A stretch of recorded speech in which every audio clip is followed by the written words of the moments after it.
We do get Phil's baseball back, and joining us from Clearwater is the one and only Todd Zolecki. What's happening, Todd? Hey, Fritz, what's going on? How are you? Well, we get the boys back tomorrow, Todd. You know, it's cold up here. It's kind of cold down in Clearwater today, too, isn't it? So, you know, maybe it's not. It was gorgeous. It was Okay. 80, and it was like 82 and sunny. It was absolutely stupendous. It's great weather today. Great Perfect. weather. Todd Zolecki, of course, from MLB.com, Phillies beat reporter, and the Phillies Show podcast. Before we get into this, I was thinking about when we had you on, how I used to remember when you go with Angelo, and he would just yell at you the entire time. Do you miss getting yelled at by Angelo?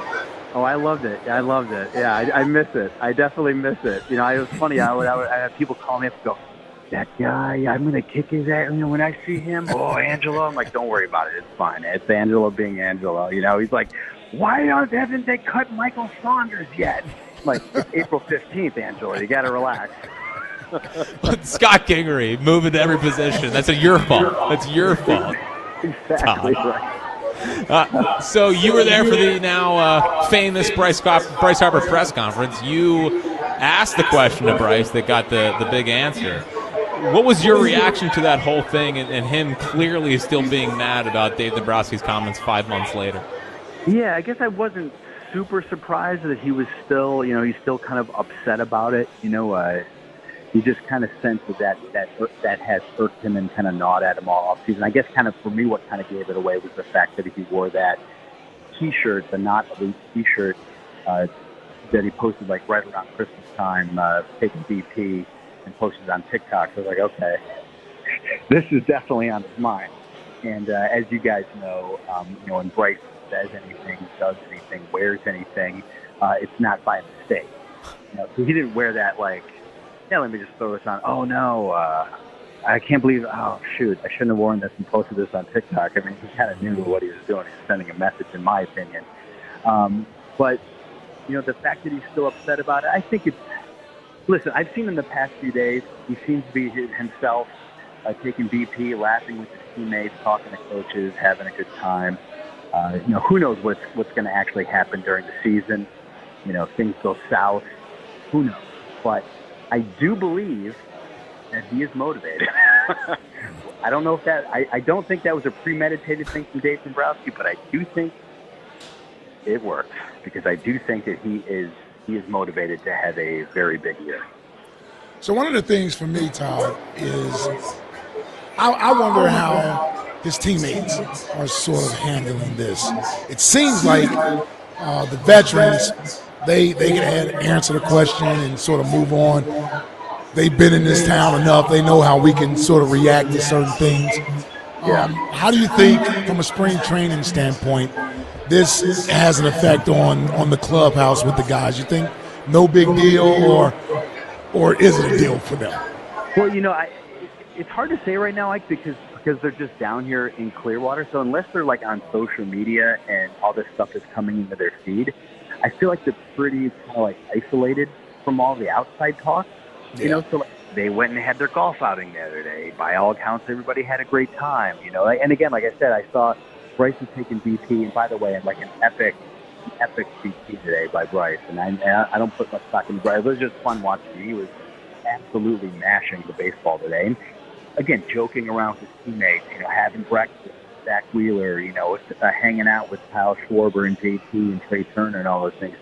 So, there doesn't seem to be any weirdness in the clubhouse based off what he said on Sunday. Now, again, if they go up north, opening day, they get off to a bad start, he's clearly upset, maybe then it becomes an issue. But right now, I really don't see much in terms of how his teammates have been affected by it or bothered by it or anything like that. Yeah, what's your? You've covered this team for a long time. I mean, what's your gut tell you on the relationship between him and Dombrowski? Like, do you think everything's all good there, or does something feel off? Well, I think it just feels off in the sense that Bryce kind of said what he said. I think certainly if he would have said, "Listen, guys, that was in October. Dave and I have spoke. It's all good. Don't worry about it. Let's talk baseball. I'm fired up for spring training opening today or whatever." Then it wouldn't be people wouldn't be wondering. He says, he talks to Dave a lot, or has talked to Dave a lot. Dave has tried to kind of shut this thing down by not wanting to talk about the Bryce thing. He kind of wants to put it to bed. So I will be curious to know, honestly, if sometimes some national writers will roll into town. Is Bryce going to continue to talk about this or not? So he just say, listen, I said everything I need to say. I'm ready to play baseball, whatever. But yeah, I think there's some kind of questions maybe about, is there going to be, if there's any sort of tension or coolness between them that there wasn't before, because certainly, Bryce has been really emphatic about how much he likes having Dave Dombrowski as the president of the baseball operation. Well, the good part is he's definitely not using his motivation.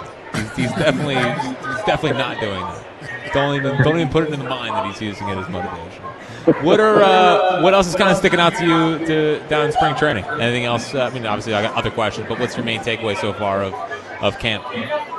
Well, I think the main takeaway so far from camp, and again, I don't put too much in bullpen sessions or live VPs, although those are a lot of fun to watch, of course. First time watching guys get off the mound, but it has been kind of cool to see how this bullpen looks so far, and you can kind of imagine this bullpen being one of the better ones in recent years, for sure. If you finally have a coach, you have your Brad Lidge, you have your setup guy in Brad Keller and Alvarado, and from there, sliding behind them, you have Kirkering, Jonathan Bolin, who's really good, Tanner Banks, and then and they also have several other options that can make up those final two spots in the bullpen. So I do like the depth of the bullpen. I do like how they look so far. Backus, the lefty that they got from Arizona, is very interesting. Rob has talked about having a third lefty in the bullpen. Again, we're talking about the seventh bullpen guy here, but side armor. Talk to hitters all the time. They say, what's challenging now is, everybody throws hard, yeah, but what's challenging now is the pitch mix and also the arm slot. So now you have a guy that's more over the top, and you bring it back as a lefty. Did it drop? Maybe it could be an interesting little development for the Phillies. Yeah. I know he's a hamstring strain right now, so he hasn't really pitched. But I think you guys have talked to Kirkering. Does he seem like his mindset is okay after what happened last year? It does, yeah, it does.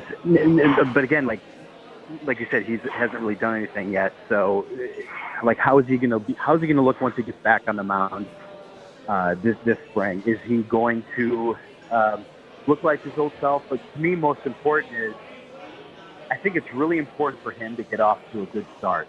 It's really important for him to get off to a good start, because as much as I think Phillies fans want him to rebound and have a good season because it's important to the team's success, you also know Phillies fans that if he gets off to a bad start, they could maybe turn on him a little bit, and then he wonders if all that stuff is going to kind of creep up in the back of his head. So I think the Phillies and certainly Kirkland are hoping that he gets back on the mound once the hamstring is over, and he pitches well early in the season with success. And I think what's going to help him is, now that they have more clearly defined roles, you're going to have, he's not necessarily going to be an eighth-inning guy or even a seventh-inning guy. He could be more that, fifth, sixth, seventh-inning guy, and maybe take some heat off him so he doesn't feel this pressure in those big moments. Todd, the youth movement also has a lot of fans excited to see what they can contribute to the big league roster. We know Aiden Miller could be up early or he could be up later, so I won't necessarily get into him. But Justin Crawford is expected to be coming up with the big club. And then Andrew Painter is going to be in that rotation. I'm more interested in Painter. How do you think him getting off to a good start and his importance in this rotation, the impact that can have on how far this team goes? Because I think he can be a wild card. He can either be fantastic and it adds to what they have in this rotation, or if he's not ready to be a significant guy, it could sort of, diminish a little bit of the starting rotation. What do you think about Painter and sort of the impact he can have? Yeah, I think he, like you said, he really is a wild card, because if he kind of lives up to the hype certainly where he was a few years ago. I mean, the Phillies were considering making him a rotation guy as a 19-year-old. So if he can do it at 22 or whatever, it would be huge, especially with the questions John Wheeler and Nola and our free agent after the season, and you had Taijuan Walker as the fifth guy. So if he can kind of deliver, meet expectations, it's big. And they seem pretty encouraged with what they had. Last season his arm slot had dropped a little bit, and he thought that really kind of affected his command. Well, now after the offseason, he's kind of gotten back to where he was. And so the Phillies have seen a lot better command with all of his pitches. Again, it's bullpens, it's live VPs. But, man, if he could bring that into the game this year, it would be huge. And I'll say this about him. One of the more polished kids you'll ever see. I mean, for a young guy with no big league experience, he really does carry himself well. Just talking to him a bunch of times this spring, very likable, very affable, very confident in himself. And so they do think that he can kind of step up this season, and they absolutely need it. And then in terms of, I don't know if you wanted to talk about Crawford, but sure, same thing. I was talking to somebody the other day because it's funny. Crawford is like super highly polarizing. People either love him or they're scared to death because he hits the ball on the ground. Yeah. But I was talking to some people on the half at Carpenter Complex the other day, and they're like, they really do believe he's going to be fine. I don't know what fine means, but there's all this concern about, oh my gosh, can he play center field? They think he can play center field. And somebody pointed out, I was like, listen, Shane Victorino wasn't like the best route runner or route taker in center field, but he had great speed so he can make up for it. So they kind of feel, at least early on, that Justin Crawford can play a decent center field. We'll see. But he's going to hit ninth. He's going to hit the ball on the ground. He loves the bunt. We'll see more of that. That'll moving forward as the season gets going. But he's also a big guy that needs to step up. Yeah, I mean the small ball heads are going to be fired up with old Justin Crawford for sure. Oh yeah, no. I mean, look, and listen, the arm slot dropping a little bit. That happened to me at Bloom. It's the only reason why I'm sitting here today. It's why the ERA ballooned to the 9s. So I get it. So you can speak from experience. Yeah, exactly right. People say arm, flat arms, whatever, but it's a real thing, man. It's a real thing. Try to explain that to Spike. He said it sounds like an excuse. I said, no, it's real. It's a real thing. A real thing. It really is a real thing. You hear guys talk about that all the time. I lost my arm slot. And, it does mess up things for him. I try. Ike's laughing. Ike's mocking us right now. Nah, he can't. He hates spring training just because he used to go through 2 days, and these guys, they're doing sliding practice on a slip and slide in the outfield. It's not as intense, is it? It's definitely not as intense. They're out there. It is funny to see, these guys, they finish and they're all dressed to the 9s and ready to go golf in the afternoon. I don't think, I'm pretty sure you weren't golfing after 2 days. I was headed to the dorm rooms, Todd, to get some rest. They had you in dorms. NFL players. Yes, we're in dorm rooms in a twin bed. Yes. Not built like they used to be.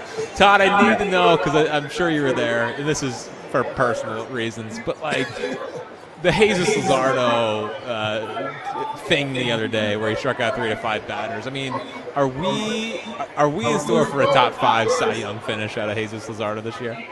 I absolutely think that's possible. I mean, I thought he was, again, and you guys know this, you take away those 2 starts he had mid-season, he was tipping his pitches. He was one of the best pitchers in baseball. I tell you when I really was like, this dude is a real dude, was the postseason. I thought he stepped up so big in the postseason, especially coming out of the bullpen, was in Game 4 of the NLDS at Dodger Stadium. I was like, man, this guy, he is a bulldog. He can compete. He's a bad dude. And, obviously, you take the talent, you take the performance last season, again, minus those 2 starts, and then you go 3 here. This guy could really cash in big time. So I don't know if the Phillies, I would doubt the Phillies can cut to an Knicks this spring or even mid-season, but man, that would be a great news for them if they could, because they could really use it for the long term. Yeah, that contract, he's 28 when he hits free agency. I'd be surprised if it's not, starts with 30 plus AAV and $200 million. I mean, that feels like feels like a starting point for Luzardo, but man, I'm pretty geeked up. Todd. All right, Todd, it starts tomorrow. Looking forward to it. Looking forward to your coverage all year on the Phillies show, and of course, MLB.com Phillies beat writer, of course, as well. Thank you, Todd. Appreciate it, brother. All right, there he goes. Todd Zolecki. Tomorrow, 1 o'clock. Looking forward to it.